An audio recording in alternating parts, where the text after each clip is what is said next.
They called me the sister of the most successful person in the family.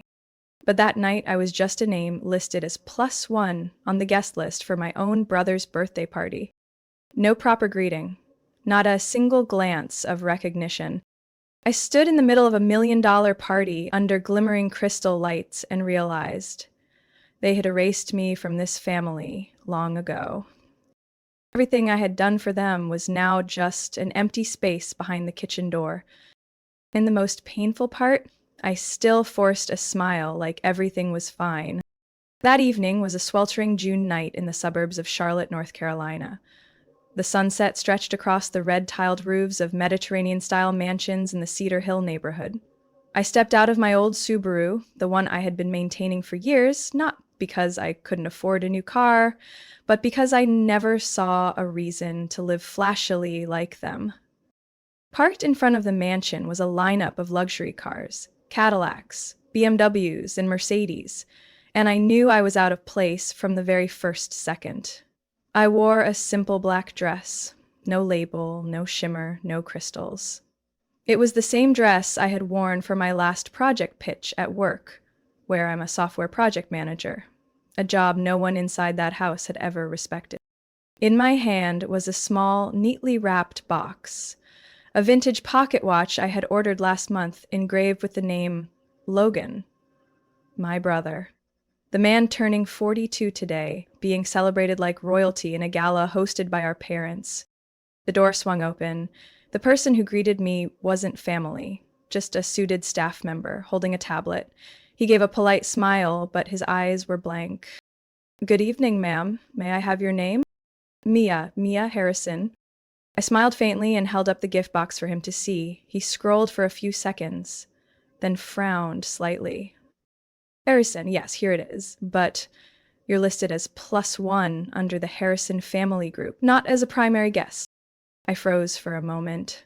On the list, Logan had his own name, so did his wife Madison. Even their 2-year-old child had a dedicated line, and I, the actual sister, was the +1. "Would you like me to handwrite your name on a tag?" he asked, visibly uncomfortable. I shook my head. "That won't be necessary." I received a name tag printed with guest in all caps, the kind given to strangers, distant acquaintances, or business associates. I pinned it to my chest, just over my heart. It tugged the thin fabric slightly, leaving a wrinkle, just like my presence at this party. Soft jazz floated down from the second-floor balcony. Crystal chandeliers glowed over the grand foyer, where dozens of guests raised glasses of expensive wine. I walked past them, each one dressed impeccably, wearing Rolexes, Gucci, and smug smiles. No one recognized me. No one stopped to ask who I was. Inside the main banquet room, tables were lined in neat rows with golden nameplates. I searched for my name in vain until I spotted table 21, tucked next to the kitchen door where servers bustled in and out with dishes and the occasional "hot plate coming through" shout. At my place setting, the napkin hadn't been folded into a lotus like the others, just a crumpled white cloth as if someone forgot or couldn't be bothered. The fork was crooked, the water glass half full. I straightened everything in silence and sat down in the shadowed corner of a room blazing with light. From there, I couldn't see the main stage clearly, where Logan was surrounded by cheers, hugs, applause, and the pop of champagne corks. I heard my mother, Karen, laugh proudly. "My son is exceptional, brilliant from the start. He became CFO at 42. Who could compare?" My father, Dennis, was also there. I saw him glance my way once, no smile, no nod, just a cold look, like I was one of the servers near the exit. I gripped the napkin in my hand. Not from anger, but from the chill that crawled up my chest. All those times I helped Logan prepare loan paperwork for his first startup, the sleepless nights fixing his presentation after software crashes, all of it reduced to being a +1, a period at the end of a chapter they never intended me to be in. A server approached and asked gently, "Is this seat taken?" I shook my head. "No, it's all yours." That chair beside me remained empty until the lights dimmed and the spotlight turned on. And I didn't know. The worst part hadn't even begun. The spotlight scanned the banquet hall for a few seconds before landing directly on table 21 next to the kitchen. The entire room seemed to hold its breath. A microphone squealed softly. Then a familiar voice boomed through the speakers. And now, a few words from the most special member left in the Harrison family. Please welcome Mia. I froze.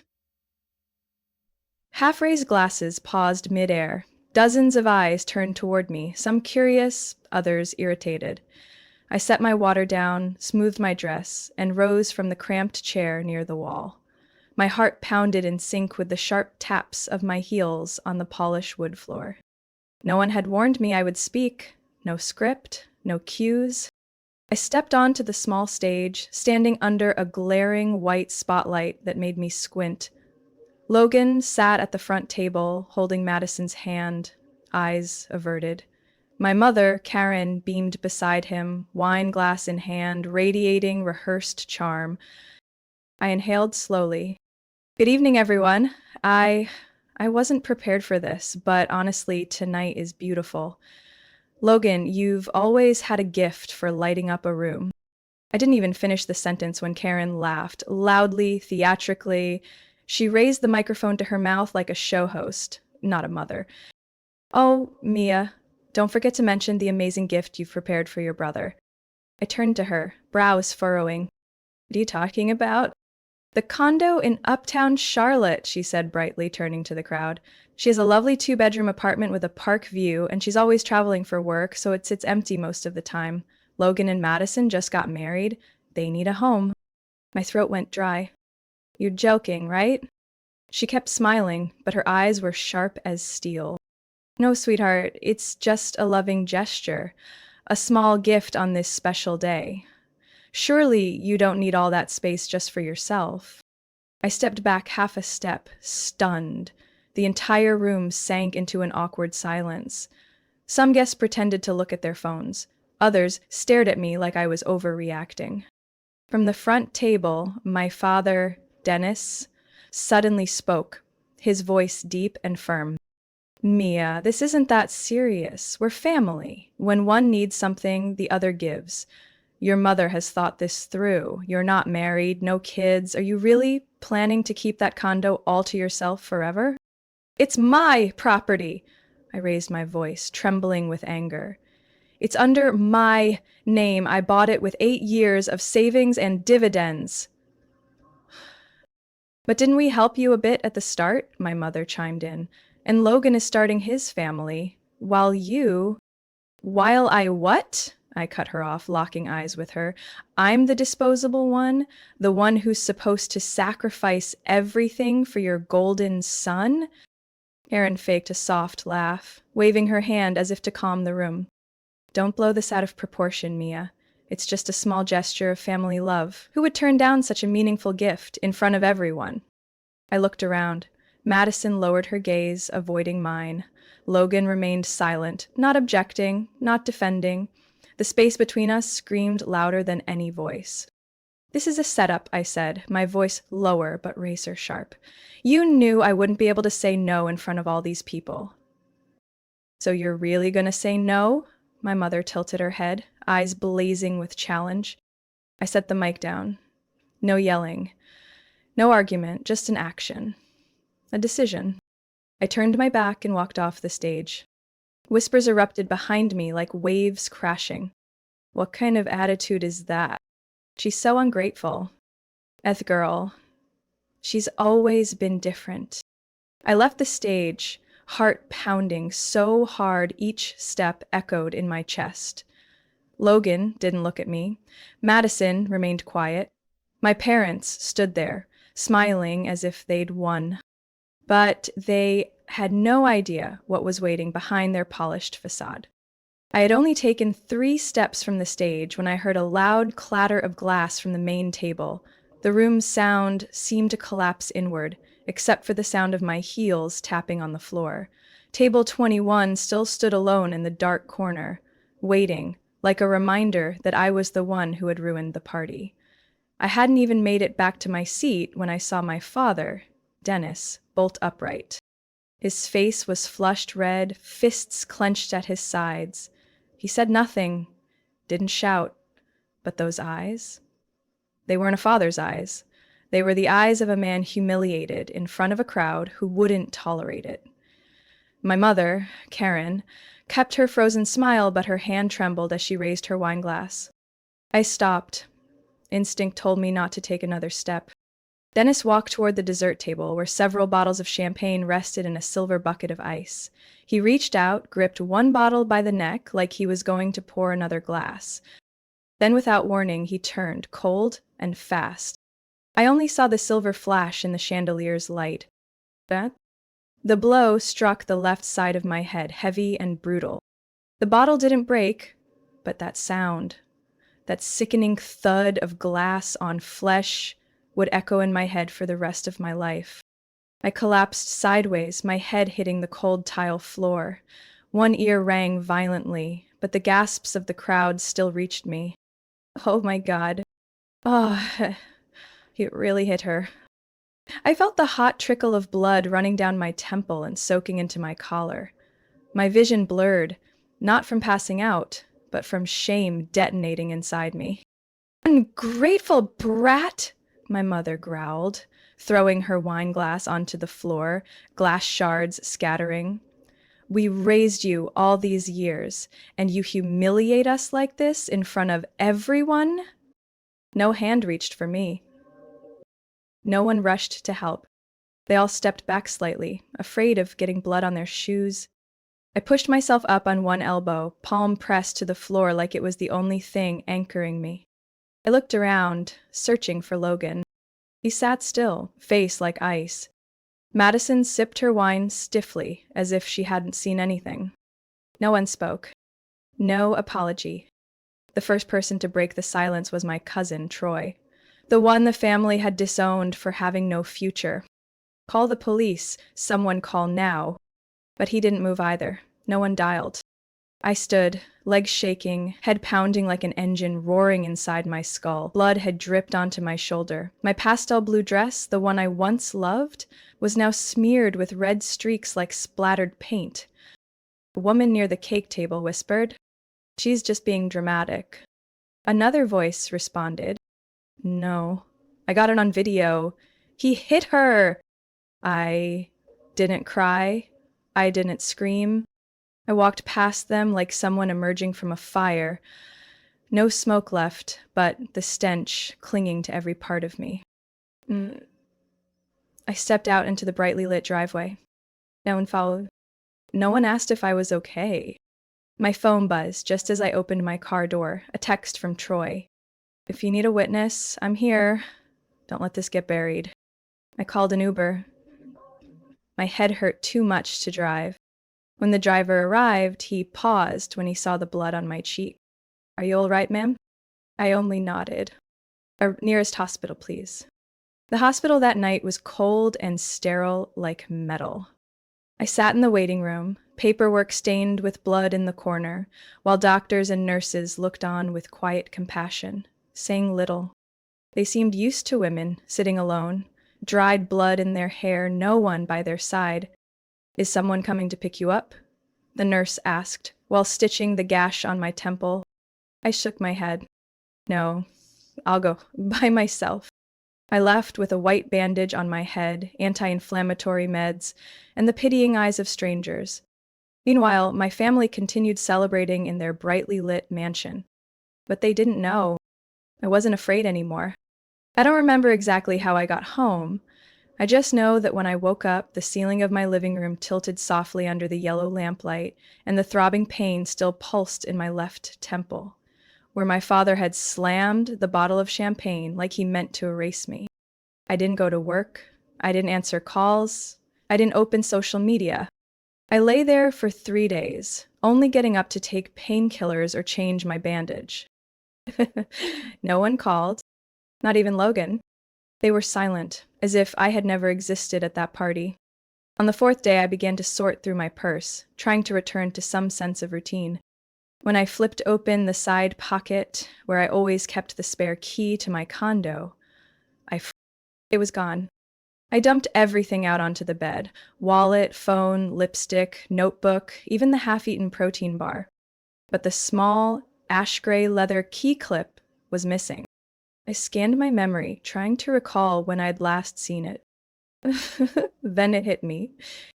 A week before the party, during a dinner at my parents' house, my father had picked up my bag when I'd left it near the dining table. He had smiled awkwardly. Thought it was your mom's. They look kind of similar. I hadn't questioned it, but now, every small detail slotted together, like puzzle pieces in a twisted game. My phone buzzed, an unknown number. I answered instinctively. Hello, is this Miss Mia Harrison? Yeah? This is Sharon from Elms and Company Realty. I'm just calling to confirm the house showing this afternoon at 805 Hawthorne Place. We're scheduled to meet at 2 o'clock. I froze. I'm sorry, what showing? The condo in Uptown Charlotte, 2 bedrooms, 17th floor, corner unit with a park view. I gripped the phone tightly, my fingernails digging into my palm. I never authorized the sale of my home. I don't know anything about this appointment. Sharon went quiet for a few seconds. But the property is listed under the primary owner, Mia Harrison, with a co-signer listed as Mr. Dennis Harrison. The key is in a smart lock box at the door. He sent us the access code 2 days ago. My heart pounded. Cancel the appointment immediately. No one is allowed inside that unit. I hung up, frozen in place. My entire body turned cold. It wasn't just humiliation. It wasn't just being assaulted. Now they were trying to steal everything I had built with blood and time. Hear him. I called my former company lawyer, Mark Adler, cold, sharp, and with zero illusions about family first. Mia? He answered. I need legal help right now. My parents are trying to sell my condo without legal authorization. They have a spare key and already contacted a realtor. I just got a call confirming a showing this afternoon. Send me the address and all related documents. Don't say anything else to them. Change the locks and, Mia, this won't be easy. 30 minutes later, I was standing outside my own condo with a middle-aged locksmith shaking his head as he examined the doorknob. You said someone used a key recently. I'm not surprised. Look at these scuff marks around the lock. Definitely someone unfamiliar. Wrong angle, multiple attempts. I clenched my fists. Replace everything and add a deadbolt. I'll get right on it. As he unscrewed the old hardware and installed the new lock, I leaned against the wall, phone in hand, taking photos. Not as a reminder, but as proof. I lived here. This was my space.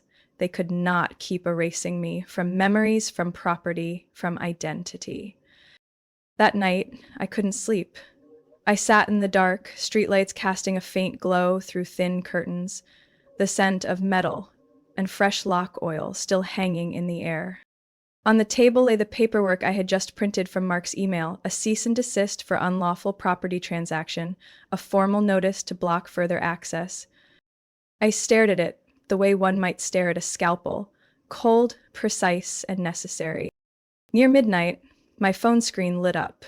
An email from Karen Harrison. Subject: Let's talk, sweetheart. The message contained just a few lines. I'm sorry things went too far. Your father isn't feeling well. Please come by tomorrow afternoon. No guests, just us. I believe we can resolve this as a family. Don't escalate this. I've always loved you. Beneath the word loved was a heart emoji. Oh, then I didn't respond. I just stared at the screen, thinking. They're not stopping. Not while I still have something they want. I arrived at exactly 3 o'clock, not early, not late, just as they requested. Not because I still trusted them, but because I needed to see with my own eyes what their next move would be. The beige 2-story house at the end of Tanglewood still looked the same, quiet, immaculate to the point of being unnatural, the lawn trimmed like it was measured with a ruler, hydrangeas lining the walkway as if freshly sprayed with gloss. Everything was Harrison perfect, flawless on the outside, rotten at the core. The door opened before I could knock. greeted me with a syrupy smile that chilled my spine. Mia, you're here. I'm so glad. Come in, sweetheart. It's just family. I said nothing. She gave me a light hug, the kind you give a well-mannered acquaintance. I let her. The only thing I brought with me was suspicion. The living room looked staged. A scented candle flickered. On the coffee table sat her fine white porcelain tea set, the one she only brought out with a motive. A tray of shortbread cookies I used to love as a child, a fresh flower arrangement too perfectly placed to feel natural. My father, Dennis, sat in an armchair, holding a pale yellow envelope. He nodded at me, half welcoming. Logan was there too, leaning against the bookshelf, hands in his pockets, face unreadable. Before I could say a word, Karen gestured to the chair across from her. Sit down, honey. We need to talk, as a family. What's happened is unfortunate, but I believe we can fix it. I remained standing. My voice was dry. If this is about reconciliation, why did you file paperwork to sell a property under my name? Dennis spoke up, like he had rehearsed it. It's a misunderstanding, Mia. We were just trying to help manage the assets since you travel so often. An empty condo is a waste.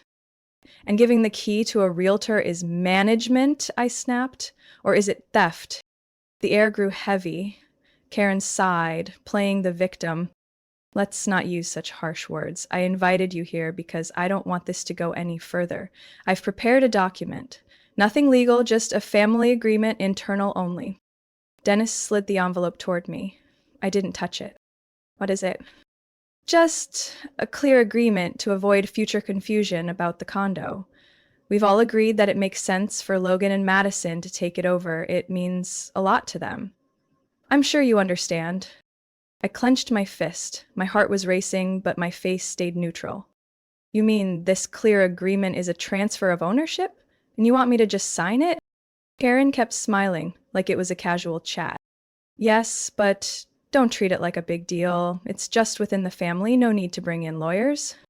Mom, if you still think I'm the idiot from 10th grade, maybe you should reread my college transcript, I said, grabbing the envelope, flipping straight to the last page. And if you think I'll sign this without reading it, you're not just dishonest, you're insulting. I skimmed through it quickly. Full transfer of property for the symbolic amount of $1. Non-refundable. No legal obligations for financial responsibilities. A trap. Wrapped in artificial roses. I placed the papers on the coffee table beside the flowers and looked straight at them. This isn't reconciliation, this is a script. And Mom, if you want to be a director, you should at least hire actors who can act. This slammed his hand on the armrest. Voice gritted. Are you treating this family like the enemy? No, Dad. Real family doesn't use violence to control, doesn't steal keys behind your back, doesn't plot to sell your house, doesn't bait you with cookies and fake warmth just to push a signature. I stood up. Logan finally spoke, softly but cold. It's just a condo, Mia. Do you really have to make it a big deal? I stared at him, my eyes hollow. It's not about the condo, it's about you and how you think you deserve anything just for being the golden son. No one replied. Karen's knuckles turned white, gripping her hands. Dennis looked at me like I was the final disgrace he hadn't yet conquered. I set the agreement down, pulled my phone from my purse, and quickly texted Mark.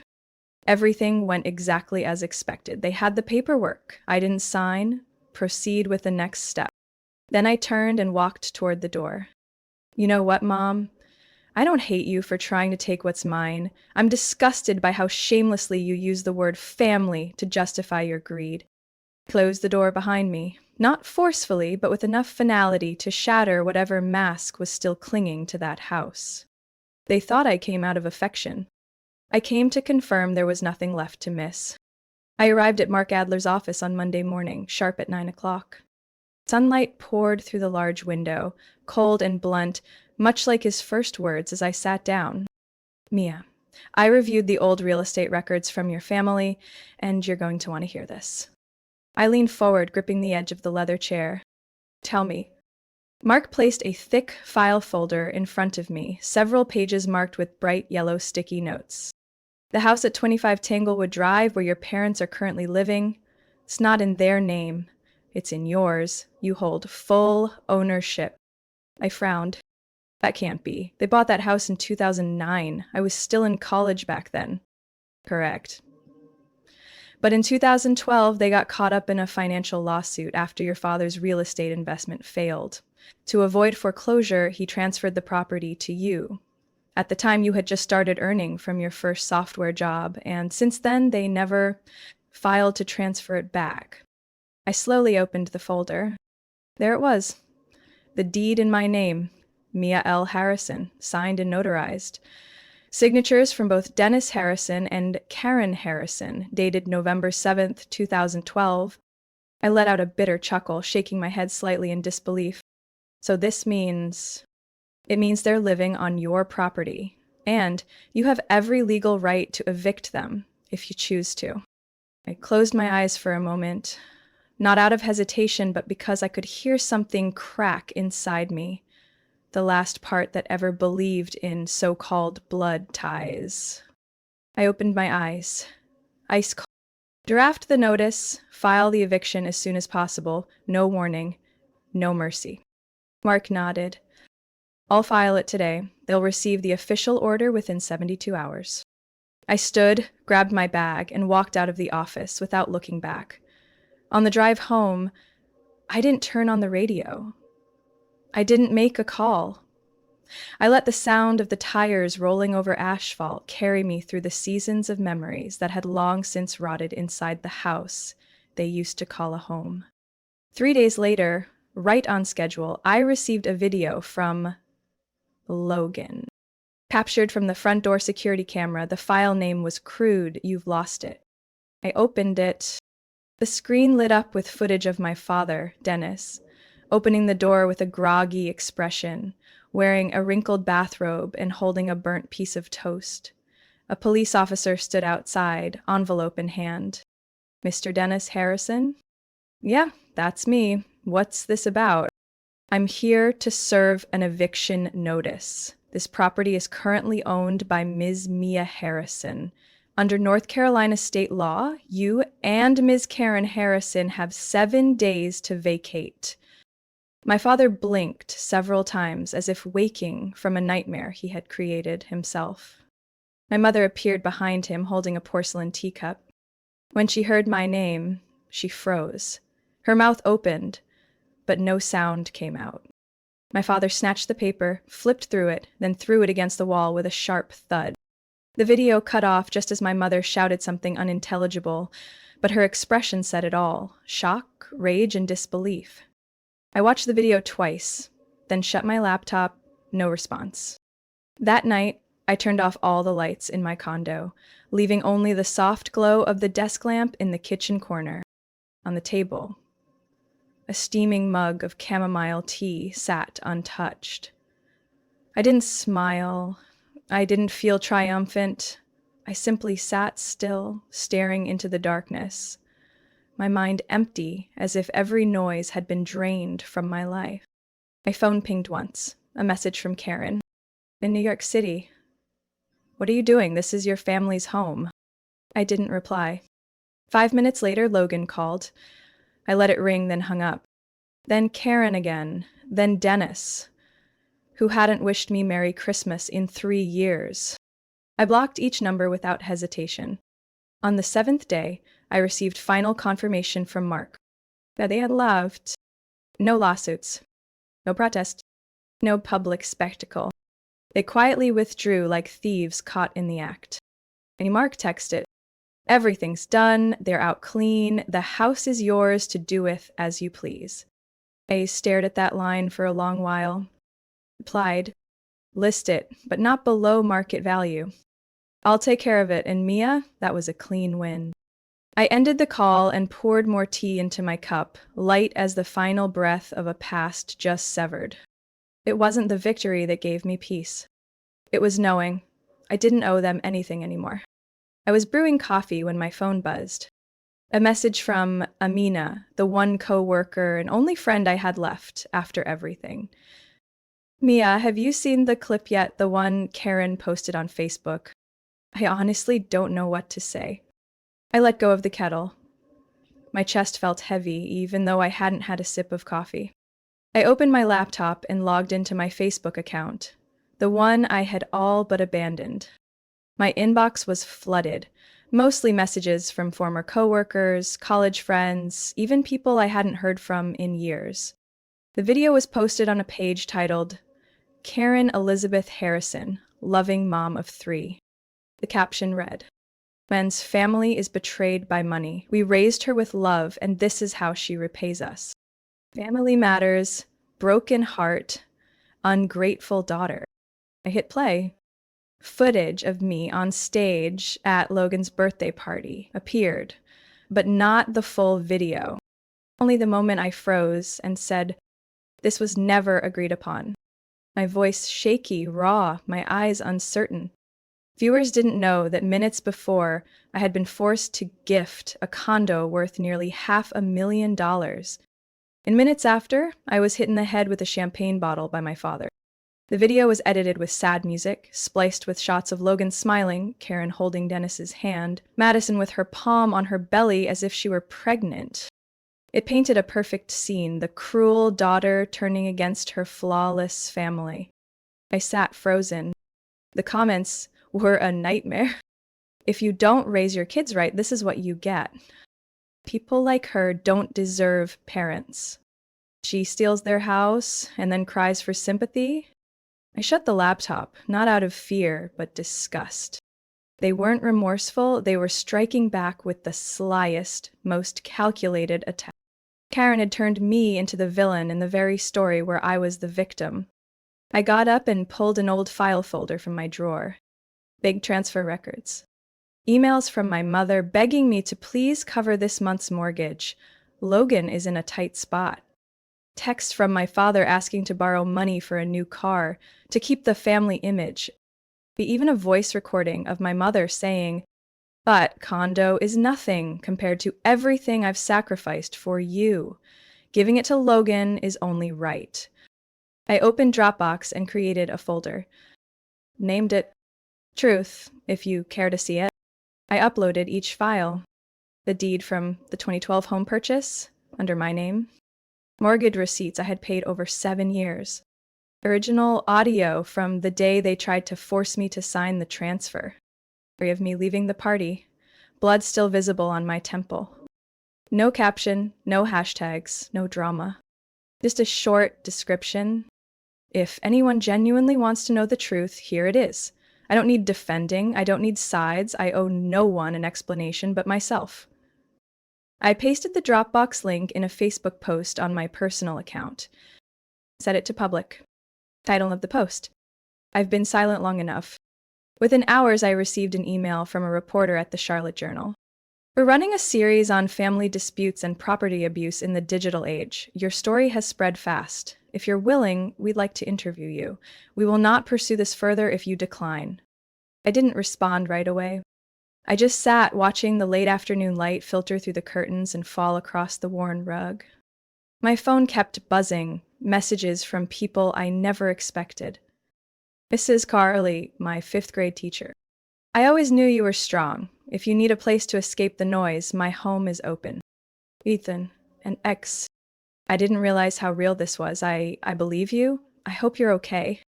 And then a message from someone I never thought I'd hear from. Madison. I'm sorry. I know they went too far, but I didn't have the courage to stop them. If you need a witness, I'll stand with you. I stared at the screen, emotions rising like a tide. But this time, it wasn't pain. It was relief. They tried to twist the truth, but I rebuilt it, not with words, not with tears, with evidence. And that's what made it impossible for them to keep pretending to be the victims. I locked my screen, poured more tea, and for the first time in months, I smiled. Because the truth doesn't need protection, it just needs light. I returned to the house on Tanglewood Drive on a quiet Friday morning. Not because I missed it, not because I needed it, but because I wanted to face it one last time. The way someone stares straight at the grave of their past before laying the dust to rest. The realtor had already unlocked the door. The house was silent, empty, as if it had never held decades of life, arguments, dinners, birthdays, or nights I cried in my room with no one hearing. There were no family photos on the walls, no hand-stitched tablecloth my mom once showed off to the neighbors, no trace of the cinnamon candles she liked to light every weekend. Only the stillness of walls that no longer had anything left to hide. I walked through the living room, running my hand along the old cabinet beneath the staircase. The handle was slightly loose. The hinge let out a soft creak as I opened it. Inside sat a dusty shoebox. I lifted it out and placed it on the stair. Inside were things I thought had disappeared with time. A photo of me as a little girl, with crooked pigtails, laughing with an ice cream cone melting down my hand. A plastic medal from an elementary school art contest where I had drawn a house with a purple roof, something my mom once called ridiculous. An folded piece of paper, my dad's handwriting. "Mia, you did it! I believe you're going places. So proud of you." Scrawled underneath, Dennis H. I sat on the step, fingers tracing the worn creases. There had been love here once. A clumsy, crooked kind of love, maybe real, at some point. But it was gone now, because people don't smash bottles over the heads of those they love. They don't secretly plan to steal everything they've built. They don't fabricate lies to have them publicly shamed by their own community. I put the photo and the note in my bag. The rest, I left in the box, back in the cabinet. Didn't need to carry it all to prove I had existed. As I turned to leave, sunlight streamed through the window and landed directly on the hardwood floor, highlighting a small scratch I had made years ago while dragging my suitcase. The mark was still there. No one can erase the past completely, but it didn't hurt anymore. That evening, I invited Amina over for dinner. She brought a bottle of white wine, a bundle of lavender, and a judgment-free smile. We sat on the balcony of my condo, the one no one could touch but me, eating pasta and reminiscing. I told her about the night I stayed up until 2 a.m. redoing Logan's bookkeeping because he botched a quarterly report, about the time I worked a second job to cover my parents' mortgage when they nearly lost the house. While they told others, Mia never helps. Amina listened quietly, never interrupting. Finally, she said, "They may never know what it meant to lose, Mia, but you found everything again, and this time it's not for them, it's for you." I poured more wine. "I'm not waiting for an apology anymore, Mina. They're not capable of one. And you don't need it," she nodded. "You survived. Now it's time to live." I looked out at the city lights, sparkling like a language I had once forgotten and was just now relearning.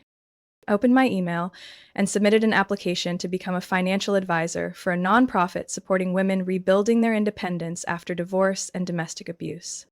I knew I could help. I knew because I had been there. And I was still standing. The no more dining room where I was called selfish. No more couch where I once begged, "Please don't take the condo." No more condescending stares from Logan or Madison. Just me, a small table, a peppermint-scented candle, and a blank notebook opened to its first page. Starting over, this time for me. I wrote the first line in steady handwriting. I didn't win because they lost. I won because I chose to live honestly, without fear of losing them anymore. Mia's story isn't just about escaping manipulation and betrayal. It's a testament to the power of awakening and courage when you finally stand up for yourself. In a world where family is sometimes used as an excuse to control, saying no and protecting your boundaries is one of the most human things you can do. Mia didn't seek revenge. She found peace, and that's the greatest victory anyone who's ever been hurt deserves. What do you think about Mia's journey? Did she make the right choice by walking away to reclaim herself? Share your thoughts below and don't forget to follow this channel for more powerful stories about family, identity, and healing.